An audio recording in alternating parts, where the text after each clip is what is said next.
محترم ناظرین، شریعت نے جہاں نکاح کے سلسلے میں بہت ساری ہدایتیں دی ہیں، انہی میں سے ایک ہدایت یہ ہے کہ انسان اگر بیوی کے حقوق ادا کرنے پر قادر ہے، نان و نفقہ وہ ادا کر سکتا ہے اور اس کے پاس اتنی حیثیت ہے کہ وہ نکاح کرنے کے بعد اپنی بیوی کے لیے جملہ اخراجات برداشت کر سکتا ہے، شریعت نے جو اس کی حدود متعین کیے ہیں اس کے مطابق، تو اس کو نکاح کرنا چاہیے۔ لیکن بعض مرتبہ انسان کی پوزیشن اس حیثیت پہ نہیں ہوتی ہے کہ وہ نکاح کرنے کے بعد بیوی کے نان و نفقے کو برداشت کر سکے،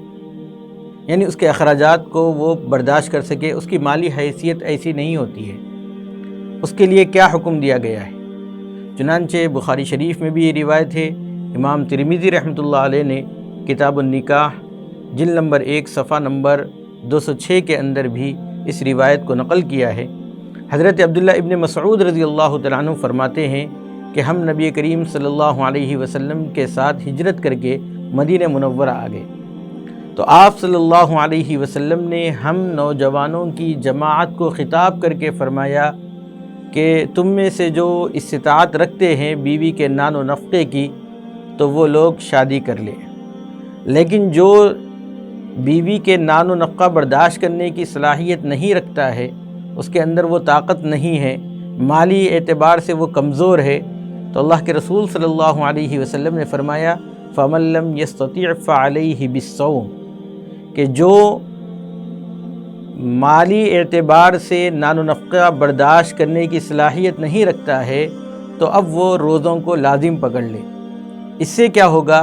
فَإِنَّهُ لَهُ وِجَاءٌ، اللہ کے رسول صلی اللہ علیہ وسلم فرماتے ہیں کہ اس سے اس کا جو زور ہے شہوت کا وہ ٹوٹ جائے گا۔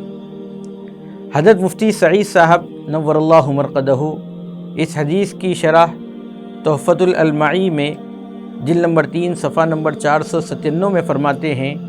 کہ یہ جو روزے رکھیں گے وہ مسلسل رکھے جائیں اور افطار اور سحری کے اندر کم کھایا جائے۔ اس سے کیا ہوتا ہے؟ اس سے انسان کو جب غذا کم ملتی ہے تو اس کا شہوت کا زور جو ہے وہ ٹوٹ جاتا ہے۔ اور پھر آپ آگے یہ فرماتے ہیں کہ یہ مسلسل روزے صرف 2 مہینے تک رکھا جائے، اس سے زیادہ نہ رکھا جائے، ضرورت پڑے تو کچھ وقفے کا انتظار کر کے رکھا جائے، اور اس سے انسان کو شہوت پر کنٹرول کرنے میں مدد ملتی ہے۔ تو اللہ کے رسول صلی اللہ علیہ وسلم نے ان حضرات کے لیے جو بیوی کی مالی اعتبار سے کفالت نہیں کر سکتے ہیں، ان کا خرچہ برداشت نہیں کر سکتے ہیں، ان کے لیے فرمایا ہے کہ وہ مسلسل روزے رکھیں، اس سے انشاءاللہ ان کی عزت و عصمت کی حفاظت ہوگی، اور جو شہوانی اور نفسانی جو خواہشات ہوتے ہیں جس سے وہ گناہ کی طرف مائل ہونے لگتا ہے، مسلسل روزے رکھنے سے انشاءاللہ اس میں کمی آ جائے گی۔ اللہ رب العزت ہمیں شریعت کے مطابق اپنے آپ کو ڈھالنے اور اس پر عمل کرنے کی توفیق عطا فرمائے۔